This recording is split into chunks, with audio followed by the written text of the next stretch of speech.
This is general knowledge. This isn't actual legal advice. Call a lawyer. And the point of the operating agreement is to have kind of rules of the road for how things are going to move forward, particularly when things don't go as planned.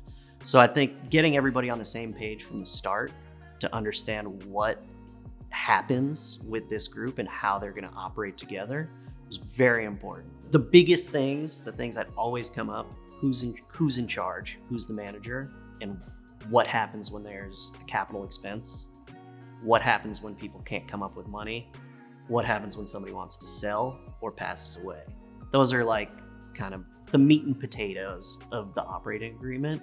With every group, that's going to be different, and it's going to be specific to that group of people and the property that they're buying. The main things you're going to want to look out for are who's the manager, or managers, the ones who have day-to-day responsibility for the property and the group.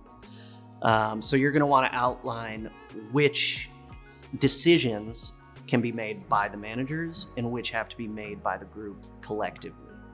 Sometimes you'll look at that based off ownership percentage. Sometimes you'll look at it based off how many people there are. Each group is going to be different. So if a group chooses to own their property in an LLC, the individuals own a membership interest in the LLC. They don't actually own the property. The LLC owns the property. So an operating agreement can define who, when, and where somebody can transfer their membership interest. So when a group is owning a property together, there's common terms of an operating agreement that you'll see where individuals will say, hey, I want out. And the rest of the group will have a first right of refusal to buy that stake. And if not, the other person can go try to sell it. Now, it sometimes gets complicated when that person is a manager, and then there's terms and conditions for who becomes the replacement manager. Oftentimes you'll run into problems when there's an expense on the property and somebody can't come up with the money.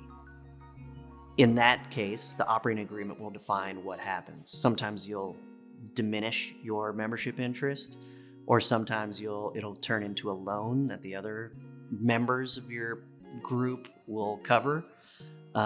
It all depends on your circumstance. I mean, a big thing is that an operating agreement will outline is, say somebody thinks we need a new roof. The rest of the group doesn't necessarily agree or can't necessarily come up with the money for that new roof. Who gets to decide whether or not it happens, and what happens to the people who either disagree or can't afford it? And that is all going to be in the operating agreement. Things come up all the time. You try to identify all potential roadblocks or decision-making things in your operating agreement, but you're not going to cover it all.